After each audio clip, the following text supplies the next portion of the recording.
দারবাসিনী girls, তোমরা ভিডিওটা on করে নিও।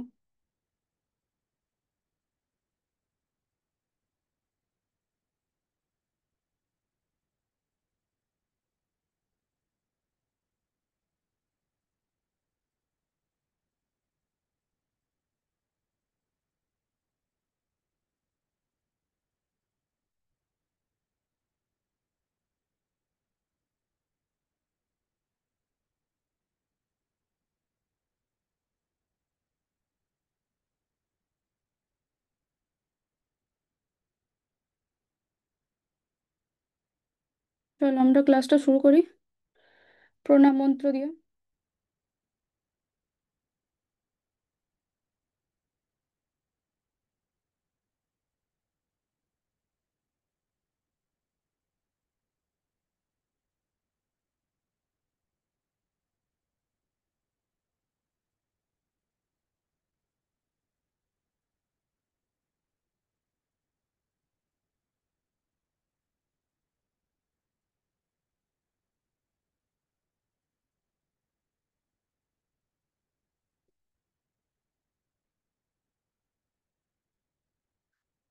বলো।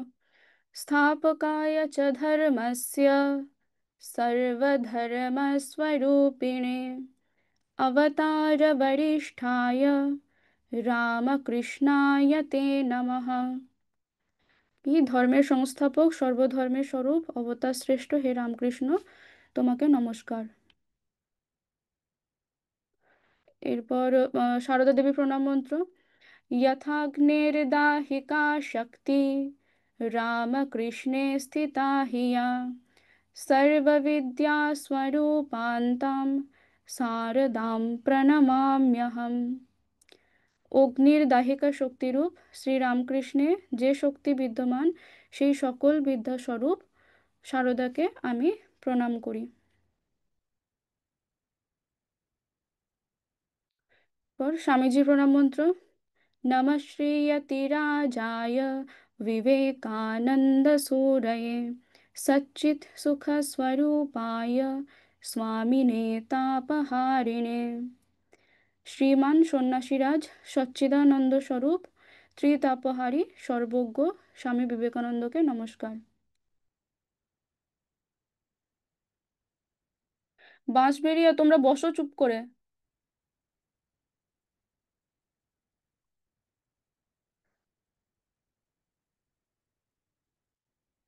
আর দ্বারবাসিনী, তোমরা ছিলে তো, তোমরা ভিডিওটা অন করে নাও।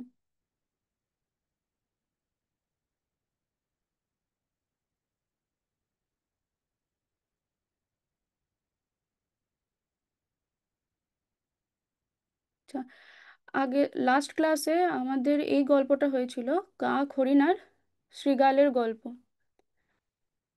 তো আগের ক্লাসে দারবাসিনী বা বাঁশবেড়িয়া তোমরা ছিলে? এই গল্পটা বলেছিলাম, মনে আছে কারোর? কেউ বলতে পারবে এই গল্পটা? হাত তোলো যদি কেউ বলতে পারো।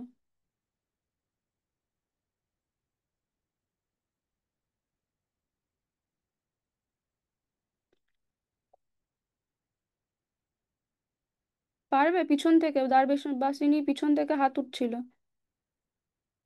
তাহলে বলো, যদি কেউ বলতে পারো। আগের দিন এই গল্পটা আমি বলেছি। কারোর মনে নেই? শ্রীরামপুর গার্লস। আচ্ছা, তোমাদের কি মনে আছে এই গল্পটা? কাক হরিণ আর শৃগালের গল্প, আগের দিন বলেছিলাম।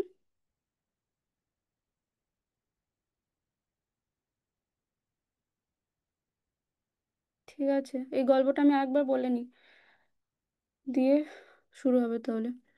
তো একটা কাক হরিণ আর শৃগাল। আচ্ছা। মগধ দেশে, চম্পকবতী বলে একটা বন ছিল। হ্যাঁ, সেই বনে একটা হরিণ আর একটা কাক খুব ভালো বন্ধু ছিল। ছবিতে দেখতে পাচ্ছ, একটা হরিণ রয়েছে, একটা কাক রয়েছে। তো এরা দুজন খুব ভালো বন্ধু ছিল। তো হরিণটা কি করতো, নিজের ইচ্ছে মতো এদিক ওদিক ঘুরতো, হ্যাঁ, বনের ঘাস পাতা খেয়ে খুব মোটা সোটা হয়েছিল। তো এই হরিণটার একদিন এক শৃগালের চোখে পড়ে। তো শৃগালটা দেখে ভাবে যে এই হরিণটা তো বেশ হৃষ্টপুষ্ট দেখতে, খেতেও নিশ্চয়ই খুব ভালো হবে। হ্যাঁ, তো একে খেতে হবে। তো কি করে খাবে? তো তখন এই শিয়ালটা কি করলো, যে ওই হরিণটার কাছে গিয়ে বন্ধুত্ব পাতাতে চাইলো। এবার তার বিশ্বাস অর্জন করতে হবে প্রথমে, তো সেই কারণে বন্ধুত্ব পাতাতে চাইলো। এবার গিয়ে হরিণটার কাছে শৃগালটা বলছে যে উম, আমার এই বনে আমি নতুন এসেছি। হ্যাঁ, আমার নাম হচ্ছে ক্ষুদ্রবুদ্ধি। তো এই বনে আমার কোনো বন্ধু নেই। হ্যাঁ, তো সেই কারণে আমি উম, মরে যাচ্ছিলাম। হ্যাঁ, কোনো আনন্দ নেই আমার, কোনো বন্ধু নেই বলে। তো তখন তো তাই তোমাকে দেখে আমার ধরে প্রাণ এলো। তো এবার বললো যে তুমি তো কি আমার বন্ধু হবে? তখন হরিণটা বললো ঠিক আছে, হব, বন্ধু হব। এরপর তারা যখন সূর্য ডুবলো তখন এই দুজন মিলে, হরিণ আর শিয়াল মিলে গেল কাকের কাছে। তো কাক হরিণের সাথে শিয়ালকে আসতে দেখে বলছে, হরিণকে জিজ্ঞেস করছে যে তোমার সাথে এটা কে এসছে? তখন হরিণ বলছে যে এটা একটা শৃগাল, এ আমার বন্ধু হতে চায়। তো কাক বলল যে আচ্ছা, অজানা কারোর সাথে কিন্তু হঠাৎ করে বন্ধুত্ব করতে নেই। তো কাকের এই কথায় শৃগাল খুব রেগে গেল। সে বলছে যে যেদিন হরিণের সাথে তোমার প্রথম দেখা হয়েছিল সেদিন তো হরিণও তোমার, তুমিও হরিণের অপরিচিতই ছিলে। তো তোমরা তো বন্ধু হয়েছো, তাহলে আমি কেন বন্ধু হতে পারবো না?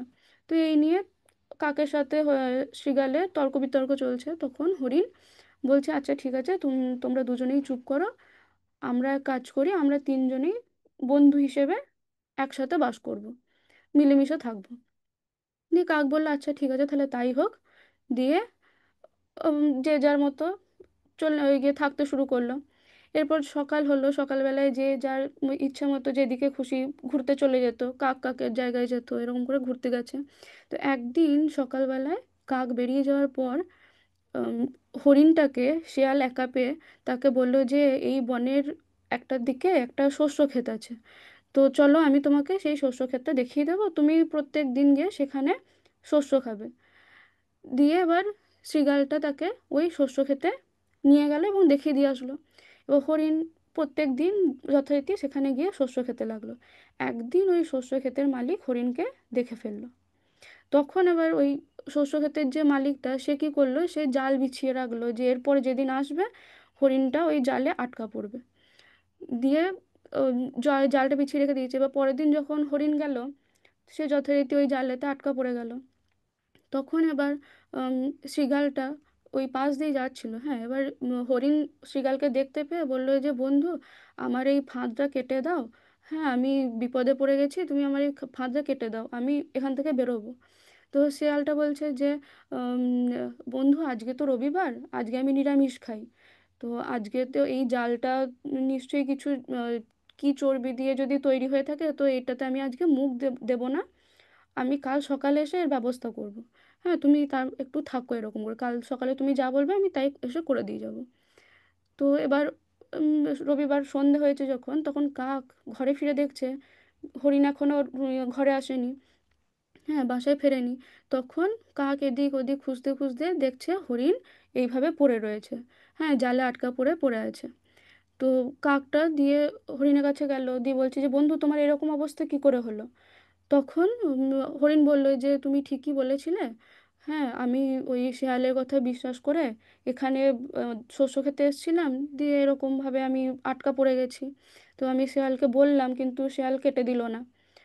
তো দিয়ে তখন বললো, হ্যাঁ, দিয়ে কাক হরিণকে বললো আচ্ছা ঠিক আছে, তুমি চুপচাপ মরার মতো পড়ে থাকবে। যেই আহ, আমি তোমাকে কা কা করবো, তুমি উঠে পালাবে, ছুটে পালাবে। তো যথারীতি এবার সকালবেলাতে ওই শস্য ক্ষেতের মালিক আসলো, এসে হরিণটাকে মারবে বলে এসছে। তো এসে দেখে যে হরিণটা মরার মতো পড়ে আছে, যেহেতু ও ভেবেছে মরে গেছে।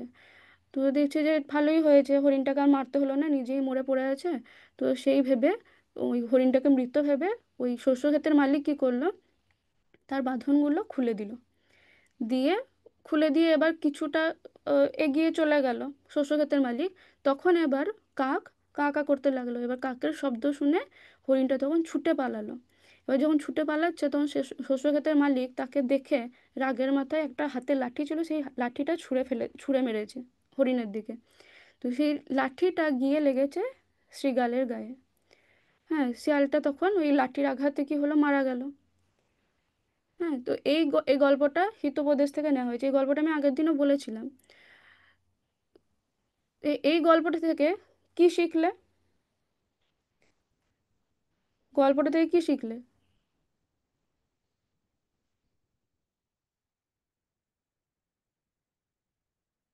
কারোর কিছু মনে হচ্ছে, বলো কি শিখলে? এই গল্পটা থেকে এটাই শেখা হচ্ছে কি, যে খারাপ লোকেদের সাথে বন্ধুত্ব করতে নেই। বুঝতে পারলে? তো একটা শ্লোক বলি, দেখো। শ্লোকটায় কি বলছে, আমি একটু একটু করে পড়বো, তোমরা আমার পরে পরে পড়বে। হ্যাঁ, বলো। দুর্জনেন সমম সখ্যম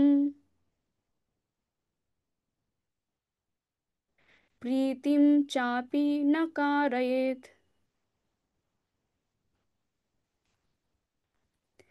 উষ্ণো দহতি চাঙ্গারः শীতः কৃষ্ণায়তে করম। এই শ্লোকটা তোমরা লিখে নাও। কি বলছে এখানে, দেখো বলছে, দুর্জনেনা সমম সখ্যম প্রীতিম চ অপি ন কারয়েত। মানে দুর্জনের সঙ্গে বন্ধুত্ব এবং প্রীতি কখনোই করা উচিত নয়। হুম? উষ্ণ চাঙ্গারহ দহতি শীতः কৃষ্ণায়তে করম। যেমন অঙ্গার, হ্যাঁ, উষ্ণ অঙ্গার, মানে অঙ্গার মানে হচ্ছে কয়লা। কয়লা গরম অবস্থায় পুড়িয়ে দেয়, আবার ঠান্ডা অবস্থায় হাতে কালো দাগ লাগায়। বুঝতে পারলে? এই শ্লোকটা লেখো, বাংলা অর্থটা সঙ্গে লিখে নাও। লেখা হয়ে গেলে বলবে।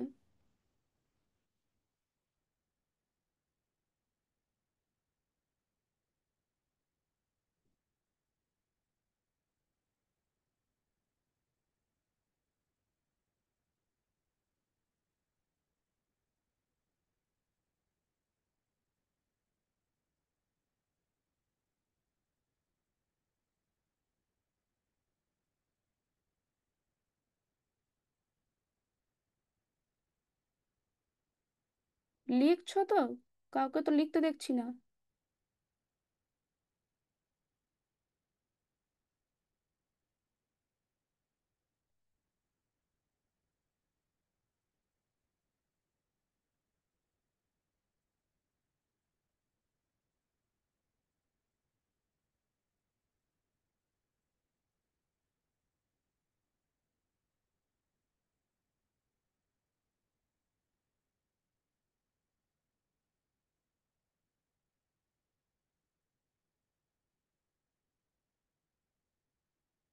হয়েছে লেখা? হাত তোলো।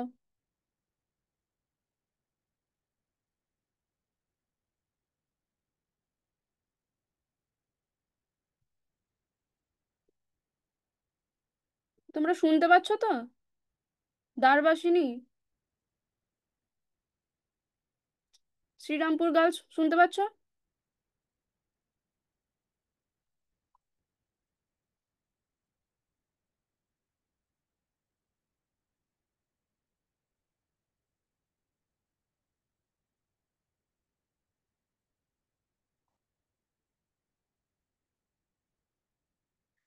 শ্রীরামপুর গার্লস, তোমরা শুনতে পাচ্ছ? যদি শুনতে পাও হাত তোলো। আচ্ছা, শুনতে পাচ্ছ। তাহলে লেখা হয়েছে এটা? শ্লোকগুলো লেখা হয়েছে, শ্লোকটা, শ্লোকের বাংলা অর্থটা? ঠিক আছে। তো কি বলছে এখানে, দেখো। বলছে দুর্জনের সঙ্গে বন্ধুত্ব এবং প্রীতি কখনোই করা উচিত নয়।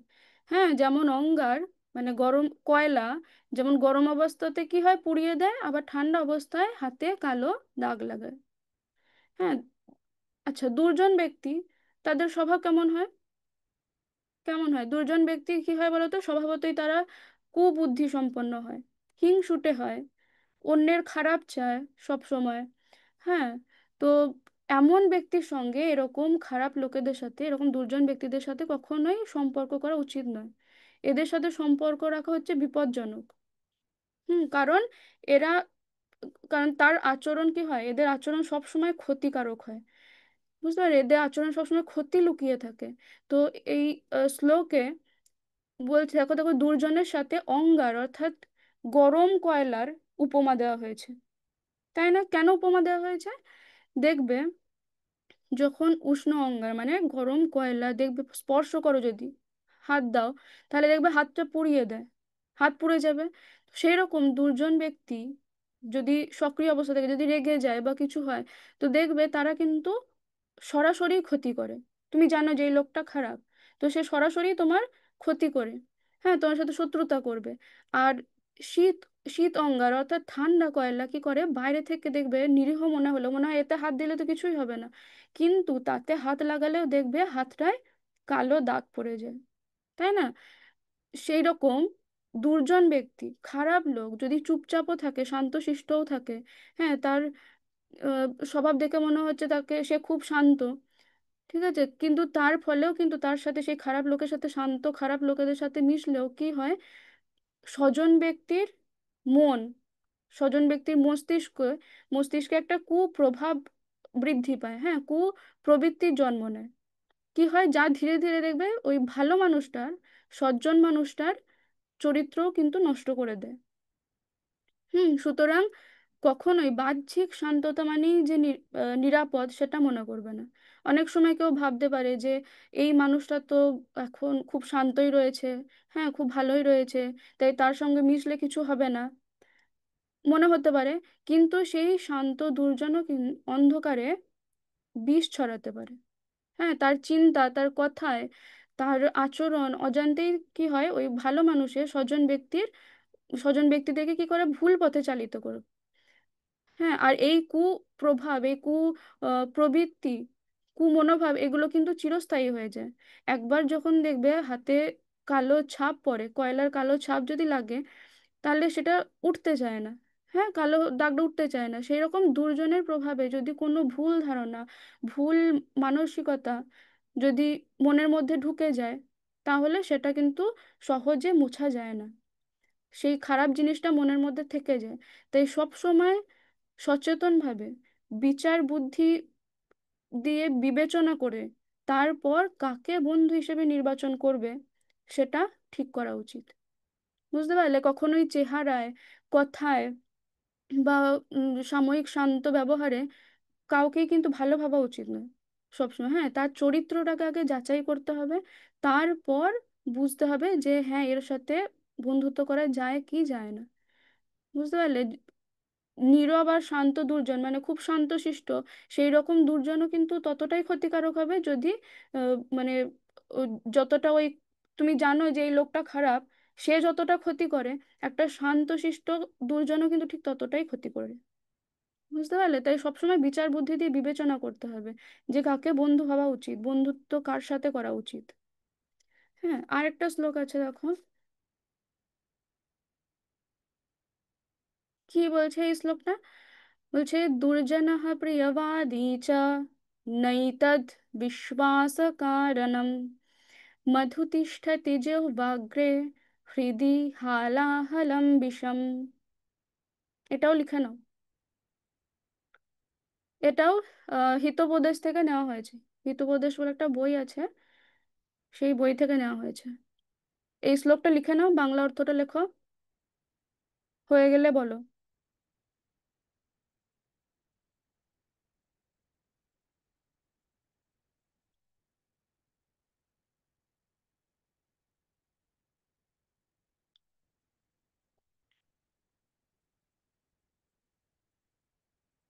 এই শ্লোকটাই কি বলছে যে দুর্জনः চ প্রিয়বাদী ন এতদ বিশ্বাস কারণম, মানে তস্য জিহ্বাগ্রে মধু তিষ্ঠতি হৃদি হালাহলম বিষম।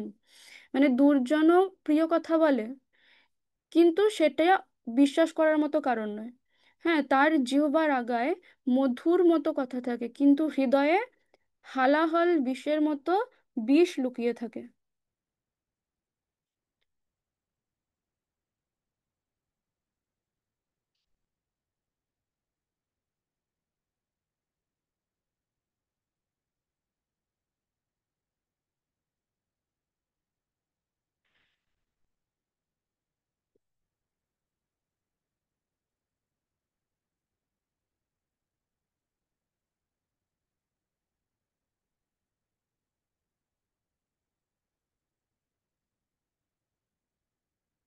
লেখা হয়েছে শ্রীরামপুর গার্লস।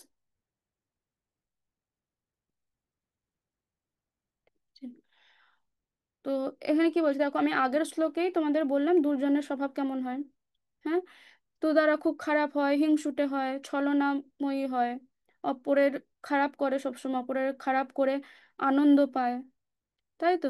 তো এমন ব্যক্তি কিন্তু অনেক সময় মিষ্টিভাষী হয়। হ্যাঁ, মিষ্টি ভাষায় কথা বলে, যেন মনে হয় খুব ভালো মানুষ, খুব নিরীহ। হ্যাঁ, এদের সাথে বন্ধুত্ব করলে কোনো ক্ষতি হবে না, এরকম মনে হয়। কিন্তু শুধু কেউ সুন্দর করে কথা বললেই তাকে বিশ্বাস করা উচিত নয়।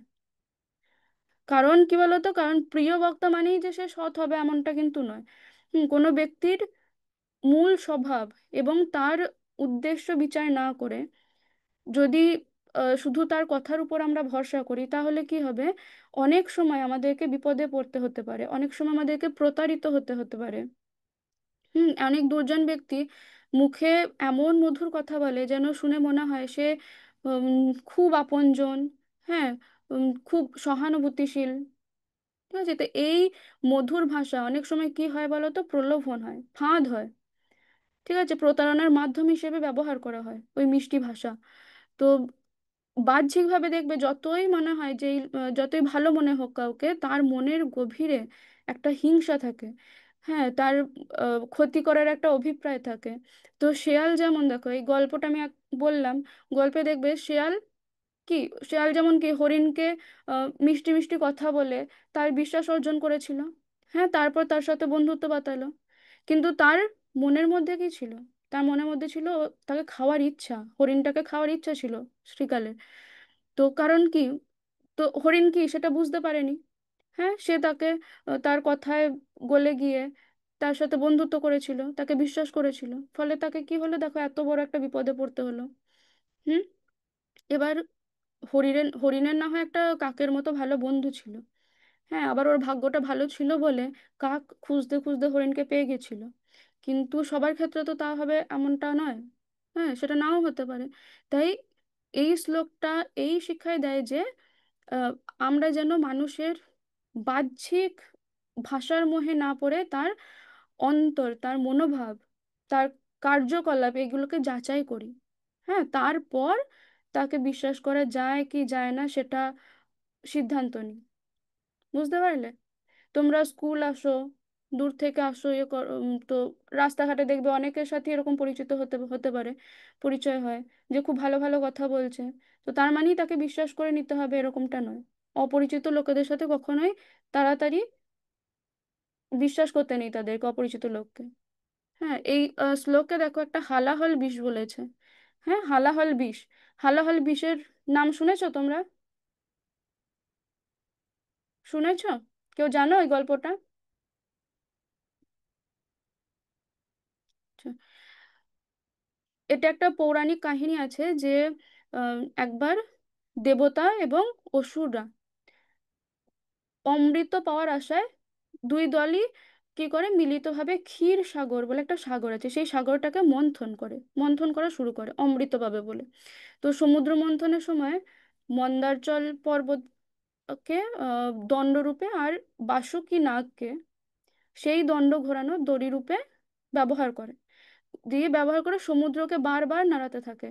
হ্যাঁ, তো যাতে কি ভিতর থেকে অমৃত বেরিয়ে আসে। তো কিন্তু ওই সমুদ্র মন্থনের শুরুতে অমৃত নয়, উঠে আসে একটা ভয়ঙ্কর বিষ। সেই বিষের নামটাই হচ্ছে কি হালাহল। তো হালাহল ছিল এক ধরনের অতিশয় প্রাণঘাতী, মানে শক্তিশালী প্রাণঘাতী বিষ। এবার এই বিষটা এতটাই বিষাক্ত ছিল যে পুরো সৃষ্টি প্রক্রিয়াকে ধ্বংস করে দিতে পারত, এতটাই শক্তিশালী। তো তখন দেবতা, অসুর, মানুষ, পশু পাখি সবাই ভীষণ আতঙ্কিত হয়ে পড়ে। সবাই তখন সাহায্যের জন্য এবার মহাদেবের শরণাপন্ন হয়। তো করুণাময় মহাদেব তখন ওই সমস্ত হালাহল বিষ নিজে পান করেন। হ্যাঁ, যাতে কি এই সৃষ্টি প্রক্রিয়া কোনো রকম ভাবে ধ্বংস না হয়। তো তারপর সেই ওই বিষটা তিনি নিজে গিলে ফেলেন না, হ্যাঁ, গিলে না ফেলে কণ্ঠে ধারণ করেন। দেখবে তার জন্য ওনার কণ্ঠ, মানে মহাদেবের কণ্ঠটা নীল বর্ণের হয়। দেখেছো তো, মহাদেবের ছবি দেখেছো?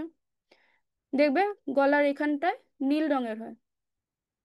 তো সেই এই বিষটা ধারণ করেছিলেন বলেই ওনার কণ্ঠটা এরকম নীল হয়ে যায়। তো তারপর থেকে তিনি সকলের কাছে নীলকণ্ঠ নামে পরিচিত হন। মহাদেবের আর একটা নাম নীলকণ্ঠ না? তারপর থেকে নীলকণ্ঠ নামটা হয়। তো এই সমুদ্র মন্থনে উৎপন্ন হওয়া এই যে ভয়ঙ্কর বিষ, হালাহল, হ্যাঁ, যা সব কিছু ধ্বংস করে দিতে পারে, সেই রকম ভয়ানক, ধ্বংসাত্মক এবং মারাত্মক বিষের সাথে দুর্জনের মানে মনকে তুলনা করা হয়েছে। দুর্জনের মনে ওই রকম হালাহল বিষের মতো ধ্বংসাত্মক, হালাহল বিষের মতো বিষ লুকিয়ে থাকে। তাই সব সময় সতর্ক থাকতে হবে, দুর্জন ব্যক্তিদের থেকে দূরে থাকতে হবে। বুঝতে পারলে? আর একটা গল্প আছে, ওই গল্পটা পরের দিন বলবো।